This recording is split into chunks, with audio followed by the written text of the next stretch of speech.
Соңғы рет біз кеше міне Құлсарыдан келдік. Ол жақтағы жағдай өте қиын. Ана су өздігінен кетпейді. Ол ағатын жері жоқ. Онаны көліктермен апарып насостармен сорып жатыр. Ол 3 айда сорып біте ма, 4 айда ма, 5 айда ма, оны әкімдіктің өзі айта алмайды. Одан кейін жер кебу керек. Одан кейін үй қашан салынып бітеді? Қысқа дейін үлгере ма, жоқ па? Ал оған дейін халық қайтеді ертең күні? Жылойда өзі дайын тұрған жалға берілетін үйлер де жоқ екен. Енді біреулер ТШО-ның дейді, Шевронның жатақханасына барыңдар дейді, ол 100 километр. Оған біреудің барғысы бар, біреудің барғысы жоқ.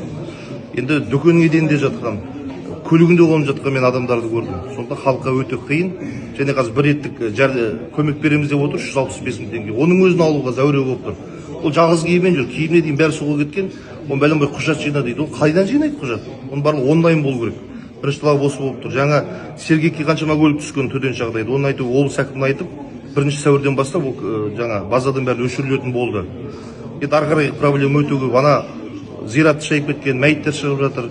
Қаншама мал өлген, ол жерде ертең ауру тарауы мүмкін. Ол жерлерде білесіздер, дәретхананың бір жердің бетінде. Канализация, дәретхананың ішкі нәжістеріне бәрі араласып жатыр ана суда. Өте қиын жағдай.